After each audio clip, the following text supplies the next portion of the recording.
नमस्कार मित्रों, मैं हूं आचार्य कविता पारिक और एक बार फिर से आप सभी का बहुत बहुत स्वागत और अभिनंदन करती हूं मेरे YouTube चैनल ज्योतिष मंत्रा और वास्तु #उपाय ही बचाव है। तो मित्रों, जैसा कि थंबनेल से आपको पता लग ही गया कि हमारा ये वीडियो है वो है आने वाली जो गणेश चतुर्थी है, जो गणेश उत्सव है, उसकी तिथि, मुहूर्त, शुभ योग जो इस दिन बन रहा है उसके बारे में पूरी जानकारी, किस प्रकार से करेंगे आप गणपति की स्थापना, किस प्रकार करेंगे आप पूजा, क्या है उसकी विधि। साथ ही मैं आपको ये भी बताऊंगी मित्रों कि जब आप विसर्जन करते हैं उस समय आपको कौन से मंत्र का उच्चारण करने के बाद ही आपको विसर्जन के लिए जाना चाहिए। साथ ही इस वीडियो के अंत में मैं आपको ये भी बताऊंगी कि जो विद्यार्थी हैं वो इनकी पूजा किस प्रकार करें, महिलाएं इनकी पूजा किस प्रकार करें, और जो हमारे वयस्क पुरुष होते हैं वो गणपति महाराज को किस प्रकार से प्रसन्न करें। तो आइए आगे बढ़ते हैं। इस बार सबसे पहले शुरुआत करते हैं हम भगवान गणेश की जो भाद्रपद की शुक्ल पक्ष की चतुर्थी यानी कि सन 2022 31 अगस्त को जो गणपति का जो उत्सव आ रहा है, गणेश चतुर्थी आ रहा है, उसके मुहूर्त की। तो मित्रों, भाद्र शुक्ल पक्ष की चतुर्थी का जो प्रारंभ है वो होएगा मित्रों 30 अगस्त की दोपहर 3:34 पर चतुर्थी तिथि का आरंभ हो जाएगा, जिसकी जो चतुर्थी तिथि है उसकी समाप्ति होएगी 31 अगस्त को दोपहर 3:23 पर इसकी समाप्ति हो जाएगी। तो मित्रों, आइए अब हम बात करते हैं, थोड़ा सा एक संक्षेप में हम गणपति के विषय में भी जान लेते हैं कि भगवान गणपति का ये जो उत्सव है वो किस प्रकार मनाते हैं, क्यों मनाते हैं। वैसे तो ये जग जाहिर है कि क्यों मनता है, किस लिए मनाते हैं। चंद्रमा का जो इसके अंदर दर्शन निषेध होता है, इसके पीछे की सारी कहानी, सारी कथा जो है सभी भक्तजन जानते भी हैं। कोशिश करूंगी कि इस वीडियो के अंत में आपको थोड़ी बहुत अगर छोटी सी मैं आपको कथा भी बता पाई तो। मित्रों, चंद्रमा का दर्शन इस दिन निषेध होता है। मैं आपको उसका टाइमिंग भी बताऊंगी कि कौन से समय से लेकर के कौन से समय तक इस दिन यानी कि भाद्र शुक्ल पक्ष की चतुर्थी को चंद्र दर्शन जो है वो कब यानी कि किस समय में निषेध रहता है, वो आपको मैं टाइमिंग भी बताऊंगी, आप नोट कर लेना। इस दिन मित्रों चंद्र दर्शन नहीं करते हैं। ऐसा माना जाता है कि गणपति जी ने चंद्रमा को उनका उपवास उड़ाने के लिए ये श्राप दिया था कि वो भी अगर इस दिन को चंद्रमा का दर्शन करेगा तो झूठा आरोप या चोरी का किसी प्रकार का इल्जाम जो है वो उस पर लग सकता है। तो चलिए आगे बढ़ते हैं फिलहाल हमारे मेन टॉपिक की तरफ। भगवान गणपति का जो गणेश उत्सव है वो भाग्य, सौभाग्य, समृद्धि, उन्नति इनका सूचक कहा जाता है गणपति को। तो मित्रों, भगवान जो गणपति है उनका जन्म दोपहर को हुआ था, इसीलिए इनकी पूजा जो है वो दोपहर में विशेषकर करते हैं हम लोग, क्योंकि इनका जन्म दोपहर में हुआ है तो दोपहर में ही इनके पूजा करने का प्रावधान है। और मित्रों, 10 दिन तक चलने वाले उत्सव के बाद में गणपति जी को हम तालाब, सरोवर, नदी, समुद्र जो भी हमारे आसपास या हमारे यहाँ पर अवेलेबल होते हैं या हमारे यहाँ पर होते हैं उनमें धूमधाम से जुलूस निकालते हुए, गुलाल उड़ाते हुए हम इनका विसर्जन कर देते हैं। तो मित्रों, अब हम जानते हैं सबसे पहले गणपति की जो स्थापना है उसके कैसे करते हैं। मुहूर्त मैंने आपको बता दिया है। अब हम बात करते हैं स्थापना और पूजा विधि के बारे में। मित्रों, इस दिन गणपति का जो पूजन का मुहूर्त है वो रहेगा 31 अगस्त को 11:21 से 1:42 के बीच में। ऐसा माना जाता है कि भगवान गणेश जी का जो जन्म है वो दोपहर में होने की वजह से ही मध्याह्न समय को गणेश पूजा का सर्वश्रेष्ठ समय हम कहते हैं।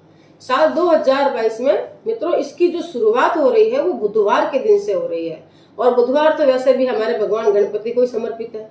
तो गणेश चतुर्थी जो है उसके अंदर एक रवि योग नामक का संयोग भी बन रहा है। रवि योग किस समय बनेगा इसका मुहूर्त भी मैं आपको बताऊंगी। साथ ही गणेश चतुर्थी पर जो रवि योग का संयोग बना है मित्रों, ये सोचो आप कि इन दो खास योगों की वजह से गणपति जी का महत्व जो है इस साल और भी ज्यादा बढ़ गया है। ऐसी मान्यता है मित्रों कि रवि योग जो होता है उसके अंदर यदि आप भगवान गणपति की पूजा करते हैं तो तमाम कष्टों का नाश होता है। गणपति भक्तों के सारे दुख हर लेते हैं। रवि योग में मित्रों सभी अशुभ योगों के प्रभाव को खत्म करने की शक्ति होती है, इसीलिए रवि योग जो है इस दिन बहुत ही खास माना गया है। तो चलिए अब हम जान लेते हैं कि इस दिन रवि योग का जो समय रहेगा वो क्या रहेगा। मित्रों, रवि योग जो रहेगा वो 31 अगस्त की 2022 को सुबह 6:06 से 1 सितंबर 2022 की सुबह या दोपहर के 12:12 तक ही रहेगा। गणेश उत्सव जो मित्रों होता है ना, ये 10 दिन का होता है। मैं चाहूंगी कि इन 10 दिन में आप भगवान गणपति की पूजा अर्चना इस प्रकार से करें कि तमाम आपके जो भी कष्ट हैं या हमारे जो भी कष्ट हैं उन सबसे हमारे को मुक्ति दे। तो मित्रों, रवि योग जानने के बाद में अब हम आगे बढ़ते हैं पूजन सामग्री की ओर। आप एक चाहे तो इस पूजन सामग्री की लिस्ट भी बना सकते हैं। भगवान गणेश की प्रतिमा, लाल कपड़ा, जनेऊ, दूर्वा, कलश, नारियल, रोली, पंचामृत, मूली, पंचमेवा, गंगा जल। प्रसाद में आप मोदक है, फल है, लड्डू हैं, उनको बहुत प्रिय है वो ले सकते हैं। खास तौर पर आपको केले जरूर रखने हैं क्योंकि पीले फल भगवान को बहुत पसंद आते हैं, जिसमें से केला उनका बहुत ही पसंदीदा होता है। इसके आगे चलते हैं। सिंदूर, पुष्प, माला। माला के अंदर मित्रों आपको लाल और पीले फूलों की माला जो है वो आपको अवश्य ही रखनी है। उसके अलावा मित्रों जो शमी पत्र है उसको लेना है। शमी पत्र बोलते हैं अपना जो राजस्थान के अंदर, तो वैसे तो लोगों को पता है कि यहाँ पर खेजड़ी का जो पेड़ होता है, खेजड़ी के पेड़ की जो पत्तियां होती है उन्हें कहते हैं शमी पत्र। तो शमी पत्र, अक्षत, गंध, धूप, दीप और तांबुल यानी कि पान सुपारी, अगर आप चाहें तो लौंग पान सुपारी अलग से भी रखें, और नहीं तो एक पान जरूर भगवान गणेश को उस दिन अर्पित करना है तो मीठा पान बनवा लें। चांदी का बरक, मैं आपको यही एडवाइस करूंगी कि आपको उसमें बरक नहीं लगवाना है। बरक मित्रों इसकी जो बनने की प्रक्रिया है वो इतनी शुद्ध नहीं होती है। कहते हैं कि गाय का जो चमड़ा होता है उसके अंदर उसको लपेट करके और उसको इतना कूटा जाता है कि ये इतना पतला हो जाए। इस वजह से मैं आपको थोड़ा अवॉइड करने के लिए बोलूंगी कि आप बरक वाला पान ना चढ़ाएं। और मित्रों इसके अलावा हमारे को जो चाहिएगी वो होगी गुलाल, साबुत धनिया, हरे मूंग, हल्दी की गांठें और दक्षिणा अवश्य आपको पास में रखनी है। मित्रों कनेर के पुष्प, एक लंबी लंबी पत्तियों का एक पौधा होता है जिसके अंदर पीले रंग के फूल खिलते हैं, वो होता है कनेर के पुष्प। वो भी भगवान को बहुत प्रिय होते हैं, इसलिए आपको कनेर के जो पुष्प है वो तो अवश्य ही अर्पित करने हैं। मित्रों मुहूर्त हो गया, रवि योग के बारे में जानकारी हो गई, पूजन सामग्री की लिस्ट भी बन गई। तो मित्रों अब हम बात करते हैं गणपति स्थापना के बारे में। आप चाहे तो मतलब आपके घर में यदि कोई मूर्ति है तो वो प्राण प्रतिष्ठ है, अगर आप उसको रखते हैं, उनकी पूजा करते हैं, साथ में एक छोटी मूर्ति भी अगर आप लगा लेते हैं जिसको आप विसर्जन कर पाए तो बात अलग है। अदरवाइज आप बाजार से एक मूर्ति खरीद कर ले आए या फिर आप स्वयं भी गणपति की जो मूर्ति है वो घर पर बना सकते हैं। ठीक है, उसके बाद आप उसको स्थापित करें। स्थापना से पहले आपको नहा धो करके स्वच्छ कपड़े, धुले हुए कपड़े पहनने, बिल्कुल स्वस्थ वस्त्र आपको धारण करने हैं। उसके बाद में आपको अपने मस्तक पर तिलक लगाना है, मोली को बांधना है अपने हाथों पे। उसके बाद में मित्रों आपको पूर्व दिशा की तरफ मुख करना है। भगवान गणपति की जो मूर्ति है उनको आपको लाल या पीले कपड़े पर विराजित कर देना है। अगर लाल पीला कपड़ा अगर है, टेबल पे स्थापित करो, लाल पीला कपड़ा लगा लो। अगर वो व्यवस्था नहीं है तो मित्रों मूंग या जवार या ऐसी कोई जो धान होता है उसको बिछा करके उसके ऊपर कपड़ा लगा करके उसके ऊपर आप मूर्ति को स्थापित करें।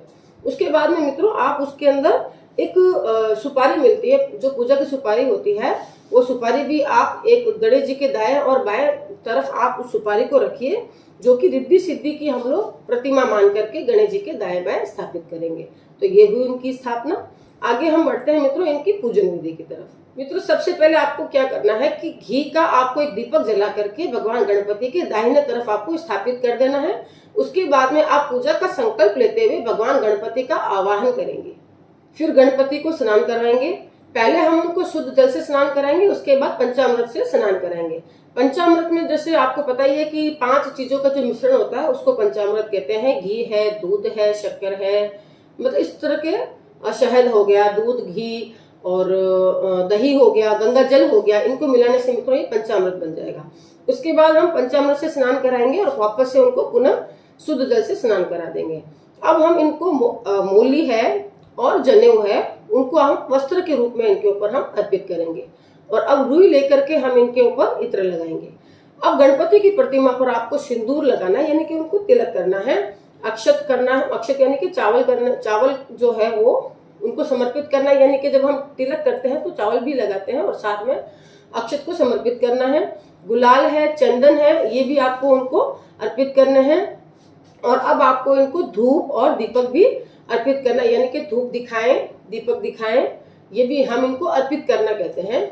इसके बाद मित्रों हम इनके ऊपर साबुत धनिया, साबुत मूंग और हल्दी की जो गांठें हैं वो अर्पित करेंगे। इसके बाद गुलाब और पीले फूलों की माला जो है वो इनको अर्पित करेंगे। पीले फूल की माला अवश्य ही चढ़ानी है। अब हम शमी पत्र जो है वो इनको अर्पित करेंगे। मित्रों, गणपति को दुर्वा बहुत प्रिय है, इसलिए दुर्वा चढ़ाना बिल्कुल भी ना भूले। गणपति के सर पर आप दुर्वा रखेंगे, यानी कि जो मस्तक है, मस्तक के ऊपर आप दुर्वा रखेंगे। इसके बाद आपको भगवान गणेश को कनेर के पुष्प भी अर्पित करने हैं। मैंने आपको पहले ही बताया था, कनेर बहुत उनको प्रिय है, इसलिए कनेर के पुष्प भी आपको इनको जरूर अर्पित करने हैं। तो कोशिश करें कि कनेर के पुष्प आप उस दिन कहीं ना कहीं से ढूंढ के ले आए। वैसे तो ये आपको जो ये पार्क वगैरह होते हैं उनमें भी मिल जाएगा, नहीं तो ये जो फूल माला वगैरह की दुकान लगाते हैं इनके पास मिल जाएगा। फिर आपको भगवान को श्रीफल अर्पित करना है, और आपको ये ध्यान रखना है कि जो नारियल आप भगवान को अर्पित कर रहे हैं उस नारियल पर आपको दक्षिणा जरूर रखनी है, वो आप उनको अर्पित करें। और अब उनको आप नैवेद्य चढ़ाएं, यानी कि प्रसाद चढ़ाएं। प्रसाद में आपको मोदक, गुड़, मिठाई, फल, ये सब आपको इनको अर्पित करना है। फल के अंदर आपको मित्रों पीला केला अवश्य ही चढ़ाना है, भगवान गणेश को बहुत ही प्रिय है। अब आप इनको तांबूल, पान, सुपारी, इलायची, लौंग, ये सब हम इनको एक पान के पत्ते पे रख करके हम इनको अर्पित करेंगे। ठीक है, तो ये इनको जरूर चढ़ाएं। और अब आप एक काम करना कि घी में डूबी हुई 5 बत्तियां लेनी है, साथ में ही आपको कपूर जला करके इनकी आरती करनी है। अब दोनों हाथ में आपको पुष्प लेकर के भगवान को पुष्पांजलि भी अर्पित करनी है। और आपसे इस पूजा के दौरान हुई कोई भी प्रकार की भूल चूक, उसके लिए अब आपको माफी मांगनी है। उसके बाद आपको इनको पुष्पांजलि अर्पित कर देनी है। उसके बाद थोड़े से पुष्प अपनी हथेली पर रख करके भगवान गणेश के आप जो प्रतिमा है उसके पास में आप इर्द गिर्द उनके परिक्रमा लगाए, साथ में उनको पुष्प भी अर्पित करते जाएं। चलिए अब हम जानते हैं कि भगवान गणपति को आप विशेष प्रसन्न किस प्रकार कर सकते हैं। मैंने वीडियो की शुरुआत में बताया था कि मैं आपको आगे बताने वाली हूँ कि विद्यार्थी जो है उनको भगवान गणपति का पूजन किस प्रकार करना है, महिलाओं को किस प्रकार करना है, और वयस्क जो पुरुष होते हैं उन्हें गणपति का पूजन किस प्रकार करना है। सबसे पहले बात कर लेते हैं विद्यार्थी वर्ग की। मित्रों, विद्यार्थियों को जो है पूजा के समय में पीले वस्त्र धारण करने हैं, और पूजा के बाद में इनको अथर्व शीर्ष का पाठ करना है, और गणेश जी को रोली का तिलक लगाना है। रोजाना 10 दिन तक, जब तक ये गणेश उत्सव चलता है तब तक ये 10 दिन तक इनको रोज दोहराना है, और रोजाना इनको गुड़ चढ़ा करके और खुद भी इनको गुड़ का जो प्रसाद है वो ग्रहण करना है। मित्रों, विद्यार्थी वर्ग हो चाहे कोई भी हो, गणेश जी को धुरवा अर्पित करना ना भूलें। विद्यार्थी के बाद मित्रों अब हम बात करते हैं महिलाओं की, कि महिलाओं को गणेश पूजन किस प्रकार करना है, किस प्रकार उनको प्रसन्न करना है। महिलाओं को नॉर्मली जो मैंने अभी आपको पूजा विधि सब कुछ बताई है, वो सब पूजा करने के बाद में महिलाओं को श्री गणेशो नामाष्टक स्तोत्र का पाठ करना है संतान प्राप्ति के लिए। क्योंकि मित्रों गणेश जी जो है वो संतान, मतलब कहते हैं ना कि संतान प्राप्ति के लिए भी इनका व्रत उपवास किया जाता है, और इसीलिए हम इस दिन जिनको भी संतान की कामना हो तो इनको संतान प्राप्ति गणपति स्तोत्र का पाठ अवश्य करना है, लेकिन रोजाना 10 दिनों तक। कनेर के पुष्प जो है ये महिलाएं जरूर अर्पित करें, और शमी के पत्र भी जरूर अर्पित करें। अब बात कर लेते हैं वयस्क पुरुष जो है वो किस प्रकार गणपति का पूजन करें। पूजा होने के बाद में मित्रों गणपति को इनको गणेश चालीसा का पाठ करना है, और विघ्न नाशक गणपति स्तोत्र आता है कि उसका पाठ करना है लगातार 10 दिनों तक, और ओम गम गणपतये नमः का 108 बार जाप करना है। तो महिला, पुरुष और विद्यार्थी तीनों को इस प्रकार गणपति को प्रसन्न करके उनका आशीर्वाद लेना है। मित्रों, एक खास बात मैं आपको बता देती हूँ कि जब भी आप गणेश जी की पूजा कर लें, और ये सारे जो मैंने आपको बताए हैं ये सब आप पाठ वगैरह कर लें, उसके बाद में आपको रोजाना 10 दिन तक गणेश जी की पूजा के बाद में गुड़ पर घी डाल करके उन्हें अर्पित करना है, और उसके बाद में इस गुड़ को गाय माता को खिलाना है। ऐसा करने से आपके परिवार में नई खुशियों का संचार होगा, और आपके परिवार पर भगवान गणपति की कृपा दृष्टि बनी रहेगी। खास तौर से आपका जो परिवार है वो स्वस्थ और संपन्न रहेगा। तो मित्रों, हमने अभी तक जो बात की है वो थी गणपति का मुहूर्त, गणपति की स्थापना, सामग्री की लिस्ट, और किस प्रकार से गणेश जी की पूजा करनी है। विद्यार्थी, महिला और पुरुष किस प्रकार इनको प्रसन्न कर सकते हैं। इसी टॉपिक को आगे बढ़ाते हुए हम चलते हैं कि जब गणपति जी का विसर्जन का दिन आए, तो मैंने जैसे कि वीडियो के शुरुआत में बताया था कि आपको एक मंत्र का जाप करना है, पूजा करनी है, जो प्रसाद चढ़ाना है वो सारी क्रिया तो दोहरानी ही है। उसके अलावा जिस दिन विसर्जन का दिन आता है उस दिन आपको पूजन के बाद में अपने दाहिने हाथ में अक्षत और पुष्प लेकर ये मंत्र पढ़ना है। मंत्र ध्यान से सुनिएगा। आवाहनम न जानामि तवार्चनम, पूजा चेव न जानामि, क्षमस्व गणेश्वर।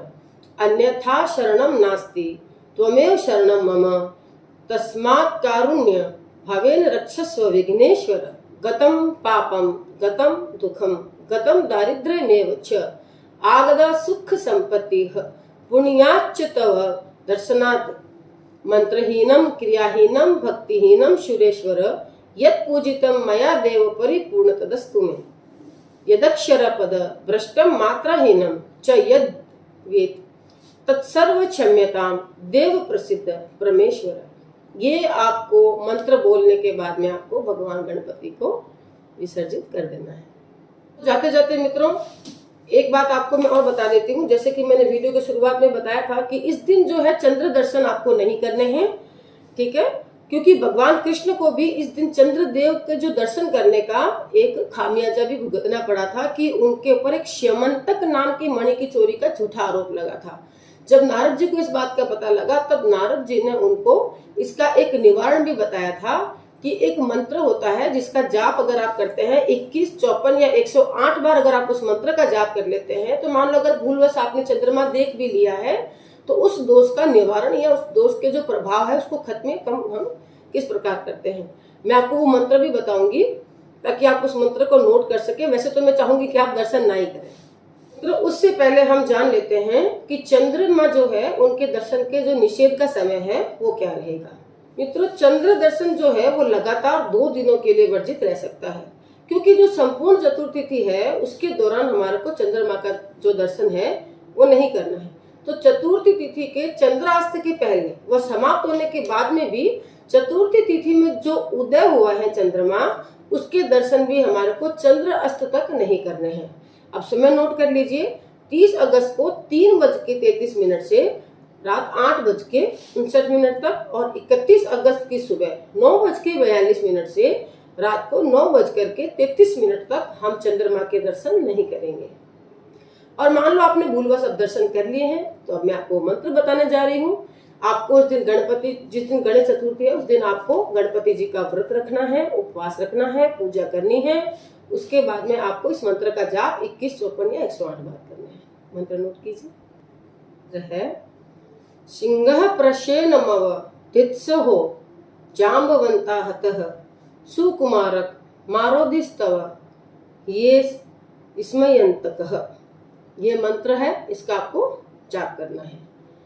और इस मंत्र जाप के साथ में यदि आप श्यमंतक मणि की एक कथा आती है, श्यमंतक मणि कथा, अगर आप उसको बोलते हैं, सुनते हैं तो भी मित्रों इसका प्रभाव जो है यानी कि चंद्रमा दर्शन का जो प्रभाव है दोष का वो भी कम हो जाएगा।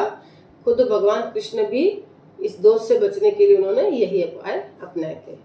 तो मित्रों मेरे हिसाब से तो मैंने आपको सारे पॉइंट नोट करवा दिए हैं, फिर भी मैं कुछ भूल गई हूँ तो उसके लिए मैं आपसे माफी चाहती हूँ। और इस प्रकार से आप गणपति को खुश कीजिए, प्रार्थना कीजिए, भगवान गणपति आपको बुद्धि दे, आपको संपन्नता दे, उन्नति दे। इसी कामना के साथ में मैं आप सबसे आज्ञा चाहती हूँ। नमस्कार।